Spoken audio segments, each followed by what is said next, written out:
प्राची, जी माहिती समोर येते सूत्रांच्या हवाल्याने त्यानुसार रुपाली चाकणकर यांना देखील समन्स बजावण्यात येणार असल्याची माहिती समोर येते। कारण रुपाली चाकणकर या देखील अशोक खरात याच्या शिवनिका संस्थांवर ट्रस्टी म्हणून होत्या आणि शिवनिका संस्थांचे सर्व व्यवहार जे आहेत ते सध्या SITच्या रडारवर आहेत आणि त्यामुळेच आता जे ट्रस्टी या शिवनिका संस्थांवर आहेत त्या सर्व ट्रस्टींची चौकशी केली जाणार आहे। त्यामध्ये रुपाली चाकणकर यांचं देखील नाव असल्यामुळे रुपाली चाकणकर यांना देखील समन्स बजावण्यात आल्याची माहिती समोर येते आहे। आत्ताची ही अपडेट मी तुम्हाला दाखवतो। समोर दृश्यांमध्ये अशोक खरात याला आता नाशिकच्या न्यायालयामध्ये आणण्यात आलेलं आहे। आता पुढच्या काही वेळामध्ये अशोक खरात याला न्यायालयासमोर हजर केलं जाणार आहे।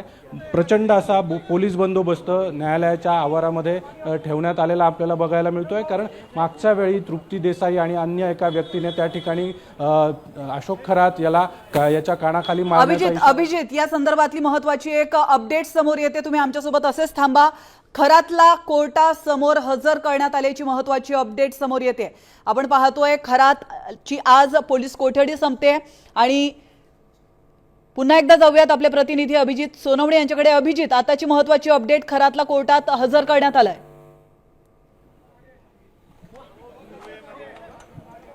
प्राची, समोर या दृश्यांमध्ये आपण जी पांढऱ्या रंगाची गाडी बघतोय त्याच पोलिसांच्या गाडीमधून अशोक खरातला आता न्यायालयामध्ये या ठिकाणी आणण्यात आलेलं आहे। अशोक खरात याची पोलीस कोठडी आज संपत होती आणि त्यामुळेच आता आज पुन्हा एकदा अशोक खरातला या ठिकाणी कोर्टासमोर हजर केलं जात आहे। पुढच्या काही वेळामध्ये आता सुनावणीला सुरुवात होणार आहे। विशेष म्हणजे अशोक खरात याच्यावर आत्तापर्यंत महिलांच्या लैंगिक अत्याचाराचे गुन्हे दाखल होते आणि त्यानंतर आता नव्याने काही महिलांच्या लैंगिक शोषणाचे गुन्हे दाखल झालेले आहेत, फसवणुकीचे गुन्हे दाखल झालेले आहेत आणि त्यामुळे आज अतिशय महत्त्वाची अशी सुनावणी आज कोर्टामध्ये पार पडणार आहे।